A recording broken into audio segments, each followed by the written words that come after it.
Bom, novidade aqui no nosso 3 em 1, acaba de ser aprovado, então, o orçamento de 2025 no Congresso Nacional. Proposta mantém a meta do governo, que é de déficit zero, Alan Gani. Pois é. É uma meta muito sonhadora, digamos assim? Muito sonhadora.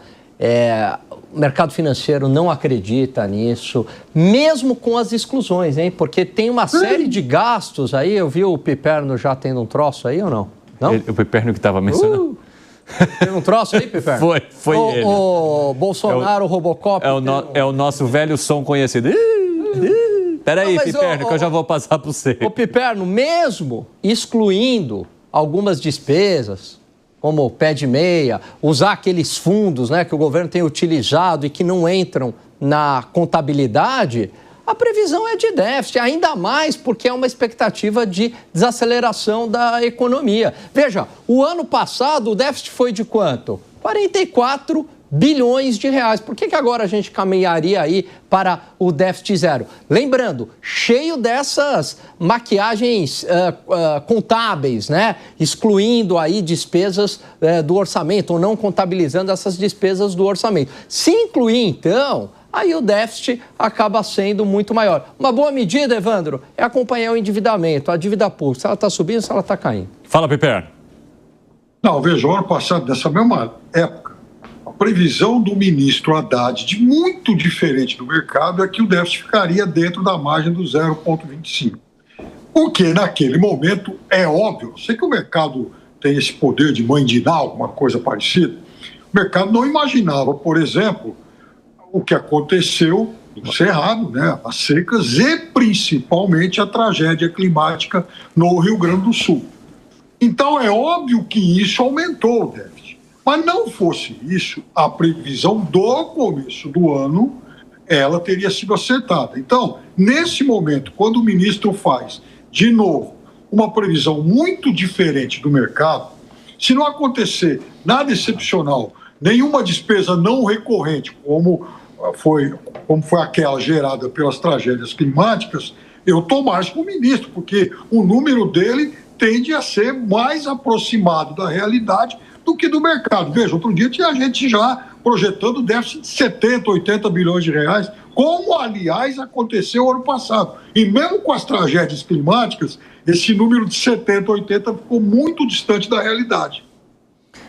Quer acrescentar algo, Gani? Não, mas olha só, Piper, não dá pra gente contar o tempo inteiro com o C, né? Porque o C, então eu vou tirar... Não. Mas então, a realidade é que aconteceu. Você também tem que ter reserva de contingência, porque todo ano vai ter desastre natural, todo ano vai ter uma despesa que você não conta. Não é assim com a gente? A gente não tem lá uma reserva, porque de repente acontece uma coisa na nossa vida que a gente precisa ter uma reserva financeira. A mesma lógica pro governo. Alan, é óbvio que tem que ter uma reserva e óbvio que 15 bilhões ainda é um resultado muito modesto. Agora, eu estou dizendo o seguinte, não dá para adivinhar qual vai ser a tragédia, qual a dimensão, qual o tamanho e quanto vai custar. Então, enquanto não tem esse fato não recorrente, o cenário é esse que o ministro apresentou. Fala, Zé. Olha, como eu disse, Inês é morta, né? Ou seja, sabia que ia ser provado.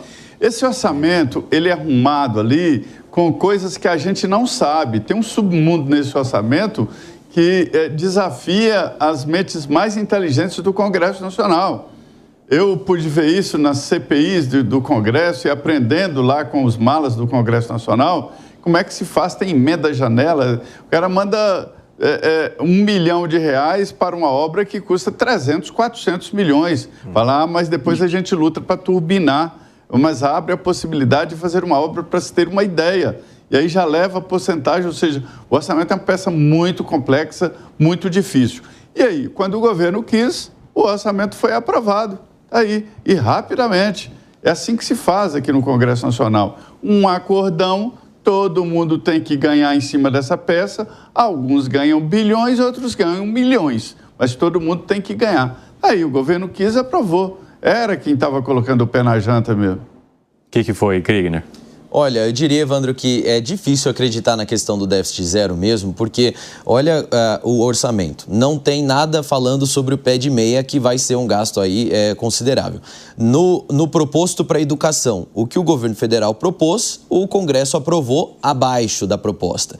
Quando a gente fala sobre também a questão do Bolsa Família, vai ter um corte de 7 bilhões aí. Quer dizer, deveria, pelo orçamento proposto, agora o governo federal passar a fiscalizar quem é que recebe o Bolsa Família, identificar se tem pessoas ali que não deveriam estar recebendo Bolsa Família ou fazem mau uso do benefício e recebendo, então, tendo seu benefício cortado para reduzir em 7 bilhões, 7,7 bilhões o orçamento do Bolsa Família. Com tantos cortes se aproximando, e não podemos esquecer, cada vez mais do período eleitoral, é muito difícil acreditar que o governo federal vai ser bem sucedido em fazer todos esses cortes. E aí você vai pensando aí como é que deve chegar nesse déficit zero. Não, a conta não fecha. O que o Zé está trazendo aí é importante. Isso desafia a cabeça das mentes mais inteligentes do Congresso, e eu diria até, Zé, até fora do Congresso, porque realmente é difícil de fazer 1 mais 1 ser igual a 2. Agora, o déficit zero, para mim, está parecendo impossível. 5h49, quem nos acompanha pela rádio, rápido intervalo, daqui a pouco espero vocês. Nas outras plataformas seguimos. Fala, Piperno. Veja, Evandro, anteontem a gente noticiou que o governo já conseguiu cortar 4 bilhões de benefícios irregulares do Bolsa Família, sendo que para cada milhão cortado, a economia é equivalente a 8 bilhões de reais. Esse foi o cálculo apresentado. Então, esse processo de limpeza nesse cadastro, ele não terminou, muito pelo contrário. Por sinal, o governo percebeu que isso, inclusive, ajuda muito as contas públicas e certamente vai continuar. Então, também em relação, veja, se em 2 anos e pouquinho já foram cortados 4 milhões de benefícios irregulares, eu imagino que isso não vai parar e vai gerar alguma economia. O que você acha, Kriegner? Imaginar, ou se, ou pode, isso tudo pode entrar, né? A gente pode colocar as coisas aqui. O que a gente precisa é ver se isso vai acontecer. Nós estamos chegando perto de eleição, existe uma tendência em você aumentar a amplitude aí de benefícios sociais, e isso é uma estratégia política também.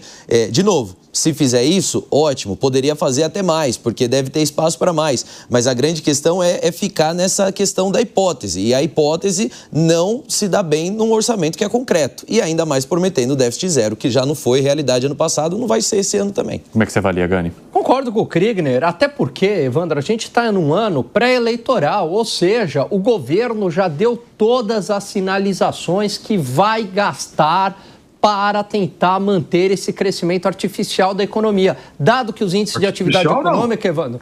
Oi? Artificial, não. É um crescimento anabolizado, Piperno. É via subsídio, crédito subsidiado, isenção fiscal, gasto do governo. Tanto é que está gerando inflação. O Alan Gani, você sabe que hoje, aliás, está gerando inflação, quer dizer, o Banco Central agora, inclusive, ele vai ser o guardião da inflação dos alimentos, que parece que ele vai ter o condão de fazer isso. Mas sabe que hoje, estava andando na Avenida Indianápolis, perto da clínica onde eu fiz as minhas consultas aí e tal, tem 4 quarteirões seguidos na Avenida Indianápolis, que para quem não sabe, quem não mora em São Paulo, é uma avenida de alto padrão, um bairro rico e tal. 4 quarteirões seguidos, com grandes obras, 4 quarteirões com prédios sendo erguidos um ao lado do outro. Quer dizer, isso não é anabolizante do governo, isso é investimento. É construção civil. Que querem ganhar dinheiro. Você teve crédito na construção civil. Eu concordo contigo que o investimento subiu 3,8%, subiu mais que a média do PIB. É verdade, investimento de empresas que é um componente da demanda agregada. Mas o ponto é que também sobe esse investimento porque tem crédito subsidiado, porque tem isenção fiscal, porque tem obra do governo, porque o gasto do governo tem subido, é o que eles chamam aí de impulso fiscal. Então, esse impulso fiscal, ele gera efeitos no investimento, no consumo das famílias, no gasto do governo e nas exportações líquidas. A importação também cresceu bastante. Tem gerado inflação, não é um crescimento sustentável. E eu acho que vai continuar, Piperno. Talvez até cresça um pouco mais esse ano, mas a custas de mais inflação e de piora do lado fiscal. Gente, eu tenho que trazer... Fala, Piperno, remate aí rapidinho. Não, claro, mas assim... o mercado é um manipulador de expectativas. Ele termina sempre batendo no mercado, enganando, não tem jeito.